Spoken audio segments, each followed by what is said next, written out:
Tenez, je vous donne ça. C'est le journal avec tout le programme du samedi au dimanche sur le festival de Ruhr. Et puis je vous souhaite la bienvenue. Merci beaucoup. Bonne journée à vous. Au revoir. Le 10 et 11 septembre se déroulait la 3e édition du festival de street art des arts urbains. Le Ruhr 3 à Nogent-le-Rotrou dans l'Eure-et-Loire. Organisé par Nicolas Colmont, le propriétaire de Sowork, un espace de coworking situé au pied du château, là où se tient le festival. Il a accueilli cette année plus de 6000 visiteurs. Mais au fait, le festival Ruhr, qu'est-ce que c'est? Le festival Ruhr, Jam des arts urbains du Perche, est le rendez-vous rassemblant des artistes de graphe, breakdance, avec l'accent, DJ, skater, tout ce qui concerne le street art. Nicolas Colmont est assisté de 90 bénévoles et de plusieurs associations, comme l'association des riders du coin, qui a géré le skateboard, ou bien encore The Underground Asso, une association chartraine de danse et de culture hip-hop. Le festival, créé en 2020, rassemble chaque année près de 40 artistes. Du gros son, des battles et des réalisations de peinture en live. Il y a de quoi séduire le public et ça ne plaît pas qu'à la jeunesse nogentaise puisque tous les âges sont représentés. Ah, il ne faut pas oublier Pampan, fleuriste multi-support, qui figure dans le street art, qui a graffé 2 voitures, dont celle du Perche Web TV, et qui plaît beaucoup d'ailleurs. Parmi les participants, l'association Ferme à part était venue d'Orléans.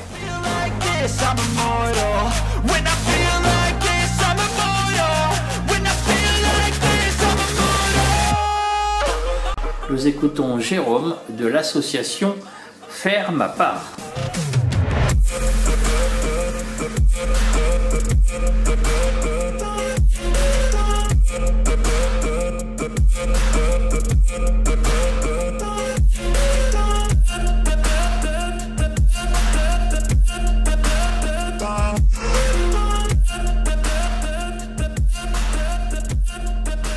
Bonjour, donc nous sommes ici chez Sowork pour le festival Ruhr 3 et nous sommes avec Jérôme de l'association Ferme à part. Alors Ferme à part, est-ce que vous pouvez me parler un petit peu de ce que c'est que cette association? Ouais, Ferme à part, c'est une association caritative. Le but est de collecter des fonds via la vente d'art et principalement de street art. Pour des associations caritatives qui viennent en aide à différentes causes, mais particulièrement une cause qui nous tient à cœur, qui est celle des gens de la rue, l'art de rue au service des gens de la rue. Oui, c'est vrai que ça va bien ensemble. Ouais. Il faut dire que le street art, c'est vrai que c'est souvent des gens qui vivaient dans la rue à l'origine, hein, pour s'occuper, qui peignaient sur les murs ou qui voulaient faire passer des messages. C'est exactement ça. Et en fait, ce qui intéresse les artistes qu'on sollicite pour participer à notre œuvre, c'est justement ça. En fait, c'est comme eux travaillent dans la rue, ils sont très souvent en contact des gens de la rue. Et donc voilà, ça leur parle immédiatement. Voilà, ils savent ce que c'est, ils connaissent le truc. Ils connaissent le truc. Voilà, soit pour eux de l'avoir vécu, ou mais plus souvent pour les fréquenter au quotidien quand ils peignent dans la rue, quoi. Voilà. Donc c'est une association qui existe depuis quand? Alors ça fait 5 ans qu'on existe. On a soutenu une association qui s'appelle Action Froid à notre tout début. C'est un peu dans cette idée-là qu'on a créé l'asso. Et puis depuis maintenant 4 ans et demi, on aide plus particulièrement une association orléanaise qui s'appelle Les Mains Tendues, qui distribue des repas toutes les semaines à Orléans, auxquels nous on participe aussi. Et donc voilà, donc principalement pour financer ces actions-là. Mais on finance aussi d'autres actions. On a financé le Rire Médecin, on a financé une association qui vient en aide aux enfants handicapés. Voilà, on s'interdit rien, mais c'est vrai qu'on est plus branché gens de la rue, maraude. Ouais, alors à la base, on est parti sur un concept qui était de faire des cartes postales à partir de visuels pris dans la rue. D'accord. On a commencé comme ça, et puis après, les artistes ont voulu nous donner des œuvres. Donc certains ont voulu nous donner des œuvres, donc on a commencé à avoir une galerie d'œuvres. Et puis donc voilà, et puis après il nous arrive, alors on participe à des événements comme Rure ou comme Rhodes par exemple à Orléans ou d'autres, et puis on a évidemment une galerie en ligne, et puis on organise aussi tous les ans une vente aux enchères où là on a des artistes de partout, mais partout, à chaque fois on a des artistes de partout. Et là on fait une vente aux enchères, on a déjà fait 2 éditions qui nous ont permis de récolter un peu plus de 50 000 € en tout. Bien. Donc ouais c'est génial. On a des artistes qui viennent de partout, des États-Unis, d'Amérique latine. On a des Argentins, des Mexicains, des Brésiliens, des Colombiens, des Américains du Nord, des États-Uniens. Et on a beaucoup d'Europe, Espagne, Angleterre, France, Belgique, Italie, Espagne. Voilà, on a des artistes vraiment de partout et de tous les genres. Puisqu'on a des street artistes, mais pas que. Et parmi les street artistes, on a des pochoiristes, des graffeurs, enfin on a tous les styles. Il y en a vraiment pour tout le monde, quoi. Oui, vous n'arrêtez pas à une technique. Non, du tout. On essaye au contraire même le plus possible de se diversifier. Déjà pour plaire au plus grand monde. Un maximum voilà. de monde, effectivement. Et puis ça nous branche, nous, de mélanger les styles, parce que c'est vachement plus intéressant. Voilà, plus on est mélangé, puis si les uns et les autres peuvent s'enrichir du travail des uns et des autres, c'est aussi bien. Donc là, les artistes vous laissent leurs œuvres. Ouais, c'est ça. Vous les vendez et tout revient pour l'association. C'est ça. Alors moi, la très grosse partie, nous on retient juste nos frais de fonctionnement, c'est-à-dire les frais d'expédition. D'accord. Voilà, c'est tout. Le reste, et puis les fonds pour financer notre site internet, parce qu'évidemment on a un site internet, donc ça coûte un petit peu d'argent. Mais j'allais dire, 99% va à l'association, principalement les mains tendues, mais à d'autres assos ça va. Tout part dans le caritatif. Ah ouais. Une infime partie à notre fonctionnement, mais c'est vraiment infime. D'accord. Alors, s'il y a des gens qui sont intéressés pour vous contacter, où est-ce qu'on peut vous retrouver? Si vous aviez une page Facebook, un site internet? On a une page Facebook, Faire ma part. On a un Insta, Faire ma part. Et puis on a un site qui c'est le www.fairemapart.com. Et là vous retrouverez notre galerie où on propose nos cartes, on propose nos œuvres. On a du money art, c'est-à-dire des œuvres faites sur des billets de banque, des véritables billets de banque. On a du map art fait sur des cartes, des pages d'Atlas. Voilà, il y en a pour toutes les bourses, puisque le premier prix doit être à 4. Et puis on a des œuvres d'artistes connus, donc qui elles montent un petit peu plus. Et voilà, il y en a pour toutes les bourses, tous les goûts. Voilà, on peut se faire vraiment plaisir et faire plaisir. Et surtout les cartes, c'est super facile, ça permet de refaire du lien. Voilà. C'est toujours très intéressant de faire du lien quand c'est possible. Beaucoup de succès pour cette galerie éphémère.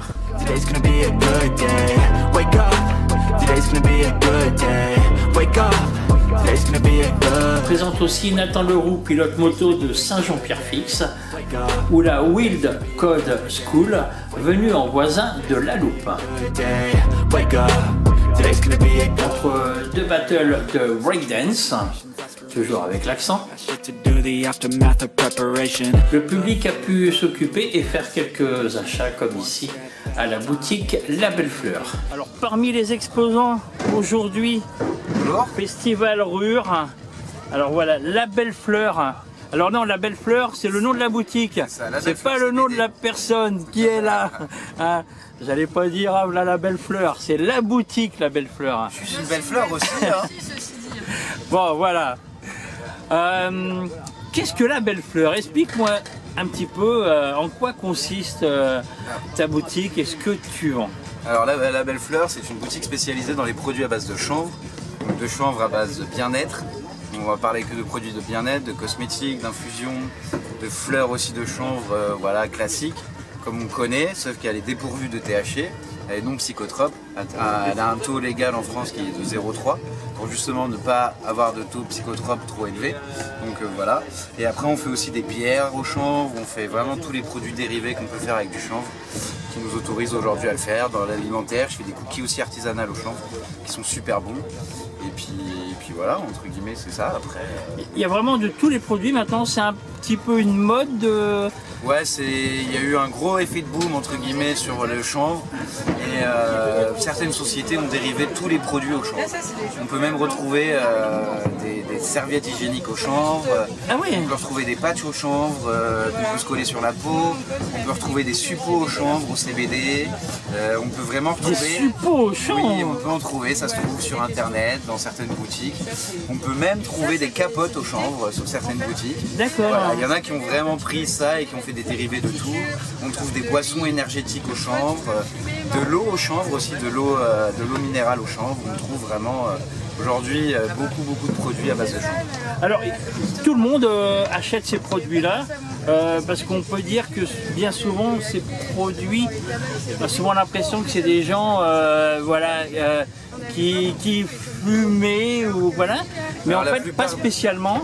Ouais, voilà, c'est ça. La plupart des clients, ça peut être soit des anciens fumeurs, soit des anciens gros fumeurs de THC et qui ont décidé d'arrêter parce que voilà, ils ont pris de l'âge, ou ils ont eu des effets secondaires ou des mauvaises expériences avec le THC, des batteries, tout ça, ou ceux qui deviennent papa et qui ont envie d'avoir une vie un peu plus carrée, Plus rangée. voilà.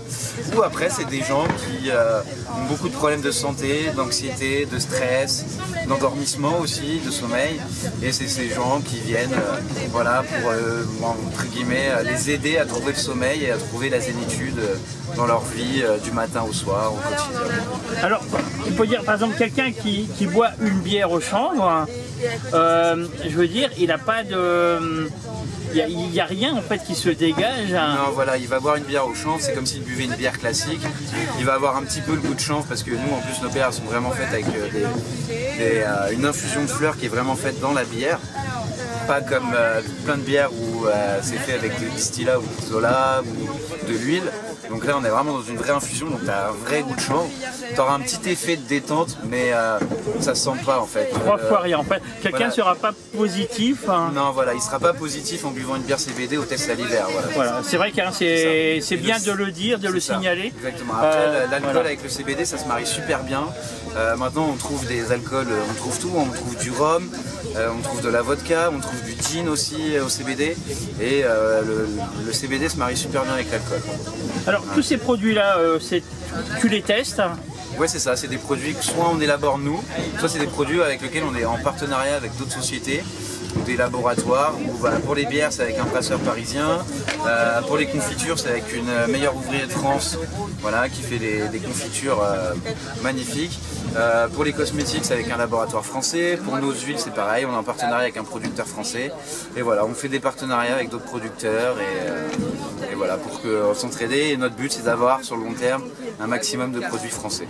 Ça t'arrive de refuser des produits parce que voilà, c'est bien de vendre des produits, mais je veux dire, voilà, des choses qui te conviennent pas, tu as déjà refusé. Ah oui, je reçois énormément d'échantillons de fournisseurs français, c'est correct dans l'ensemble, mais je reçois énormément d'échantillons de fournisseurs italiens, suisses, et des fois sur un lot d'échantillons, je ne sélectionne rien, tout part à la poubelle. Parce que tu as un doute de ce qu'il y a dedans ou comment c'est fait? Parce que soit elle n'est pas jolie, soit elle ne respecte pas les taux, parce que des fois nous en fait quand on reçoit, pour respecter la législation, on refait analyser les produits derrière et en fait des fois ça ne respecte pas le taux, donc c'est des fleurs qu'on ne peut pas garder. Des fois je les garde pas parce qu'elles sont pas jolies esthétiquement, des fois je les garde pas parce qu'elles sont pas bonnes gustativement et parce qu'il y en a, elles sont trafiquées, il y a des rajouts de terpènes, il y a des rajouts chimiques dessus. Et nous c'est vraiment les fleurs qu'on ne veut pas du tout. Nous, on veut vraiment des fleurs naturelles. Oui, parce que s'il y a des produits chimiques, c'est vrai que c'est plus Voilà, naturel. Quoi, hein. Nous, toutes nos fleurs poussent de manière organique et biologique. Donc voilà, moi je me déplace régulièrement chez les producteurs pour vérifier qu'ils ne trichent pas non plus, que ce soit vraiment des fleurs biologiques.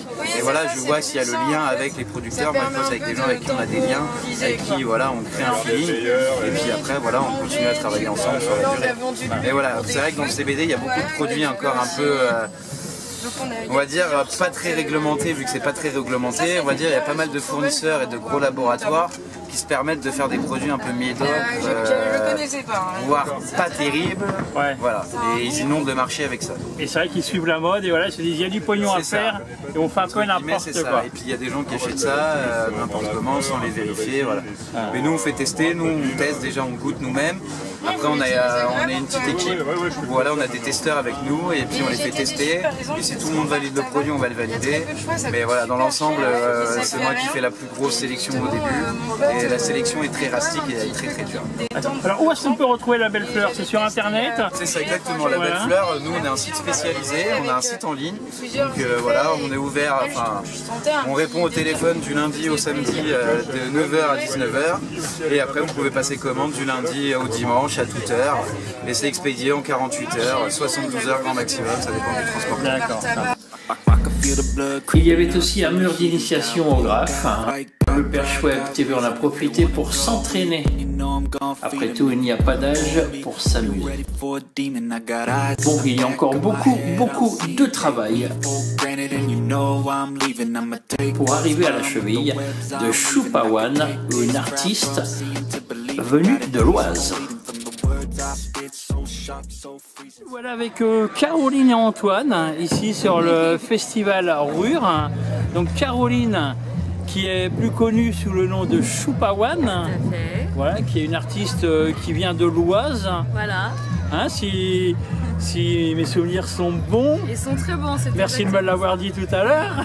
Voilà, alors Choupawan. D'ailleurs, pourquoi ce nom Choupawan? D'où est-ce que ça vient? Alors ça vient d'un petit surnom qu'on me donnait quand j'étais au collège, parce que j'ai une tête toute ronde.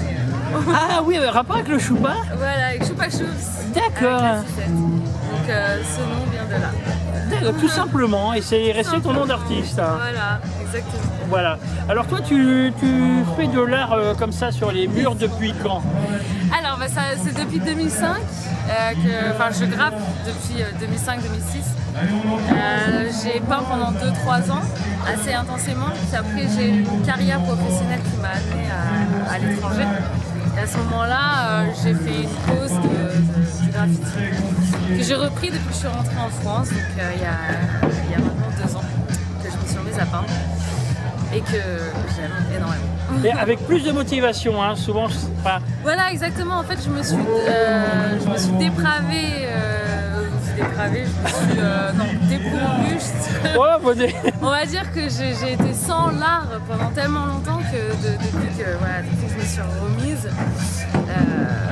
je le fais plus intensément, avec plus de passion et puis avec un regard différent d'avant, quoi. Et j'ai vu que tu réalises plein de choses hein, dans les grandes surfaces, dans des choses comme ça. Donc tu peins vraiment sur tous les supports. Hein. Oui.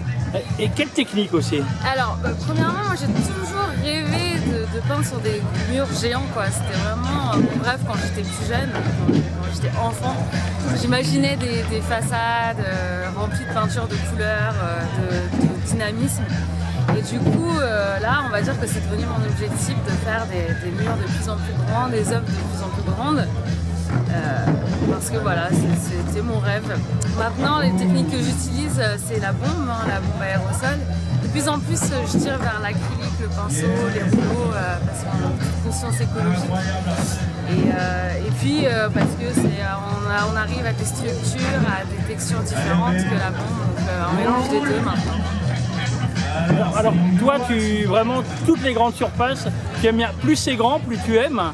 Oui, alors il y a toujours un challenge, hein, parce que plus on tire vers l'inconnu, moins on est à l'aise et plus c'est difficile. Mais en fait, sur le moment, on se retrouve face à un challenge, on ne sait pas trop comment l'approcher, c'est compliqué. Et là, on n'aime pas trop, mais quand on arrive à surmonter et nos peurs, et la technique, et les problèmes qui vont avec l'exécution d'un grand mur, et ben en fait on kiffe et puis voilà quoi. Si on veut de plus en plus grand, on est gourmand. Hein. Oui. Donc toi maintenant tu vis de ça ou tu as un autre travail? Alors non, j'ai un autre travail à côté, hein. J'ai toujours travaillé à côté de l'art. Maintenant j'ai trouvé un juste milieu, un boulot qui me permettait d'avoir du temps, d'avoir un emploi du temps assez flexible pour pouvoir me consacrer à des projets qui sont de plus en plus fréquents, qui me prennent de plus en plus de temps. Donc voilà, j'ai un travail à côté, mais voilà, l'idée c'est de pouvoir lier les deux et puis un jour qui sait de pouvoir vivre de là. Ah bah c'est tout le mal qu'on peut souhaiter, de vivre que de faire ça, mais après c'est vrai que quand on vit de son art tout le temps, on n'a pas la même inspiration, je trouve. Tout à fait, moi j'ai toujours aimé avoir la contrainte, j'ai toujours aimé avoir un empêchement qui faisait en sorte que ça m'inspirait davantage. Et les peu de fois où j'ai pas eu d'activité professionnelle, j'étais complètement dépourvue d'inspiration. Oui. Donc ce qui est marrant, il faut des contrastes. C'est vrai que quand souvent on a des commandes et qu'on nous dit tiens, faut faire ça en 2 jours, bon, on n'a pas le même feeling pour trouver la petite patte différente ou la petite touche personnelle. Exactement. Bah, après on est des êtres humains faits de contrastes, donc des fois on a besoin d'avoir quelque chose, un empêchement pour se pousser. Après il y a des personnes qui vivent très bien de leur art à plein temps et ça leur convient. Moi je sais que j'ai une personnalité où il faut un peu de challenge. Et si tu avais vraiment quelque chose d'énorme à peindre là, on te donne quelque chose à peindre. C'est quoi que tu aimerais bien peindre? L'Arc de Triomphe ou alors encore plus énorme? Un monument. Ah ouais. Bah, je sais pas, comme ça, c'est une question assez... À la cour? Non, non, il n'y a pas de question conne, il n'y a que de réponses connes. Non, là, en idée, en termes de bâtiment, j'ai pas... Je prends ce qui m'est proposé et voilà. Voilà. Alors, tu peins aussi chez des particuliers, quand même, malgré tout, tu peux faire quelques commandes. Oui, tout à fait, oui. Voilà, donc tu es de l'Oise. Hein, j'ai lu ça quelque part sur internet, tu es de l'Oise. Voilà, j'ai de la mémoire. Oui, oui, pas Val d'Oise, mais de l'Oise. Voilà, de l'Oise. Donc s'il y a des gens qui sont intéressés pour réaliser des œuvres chez eux, ils peuvent te contacter. Oui, tout à fait, ils peuvent me contacter. Mon Instagram c'est Choupa, S-H-U-P-A, O-N-E, Choupa One. Choupa One. Ensuite, voilà, sur Instagram, c'est là que les gens me contactent. Après, je bouge aussi assez fréquemment en France, donc qui sait, si les gens sont pas exactement à côté de l'Oise, je peux quand même me déplacer. Voilà, et alors on peut montrer la superbe réalisation qui se trouve là. Voilà, alors ça...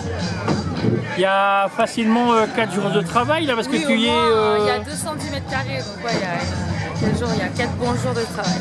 Alors tu ne fais pas que des animaux, hein, tu fais plein de choses. À la base, moi je suis vraiment axée sur l'abstrait. À la base, je fais du lettrage. Plus c'est grand, plus j'ai commencé à incorporer de l'abstrait. Et là, pour cette pièce, j'ai décidé de faire quelque chose de figuratif pour repousser mes limites et puis montrer que je savais aussi faire quelque chose de figuratif. Voilà, et ben en tout cas c'est un magnifique travail et franchement je pense qu'il y aura vraiment beaucoup de monde à venir admirer ton travail. Ah oui, venez admirer. Voilà. Eh ben, merci beaucoup Caroline. Merci à vous. Et puis à bientôt alors. Bah oui, à très bientôt j'espère. Au revoir.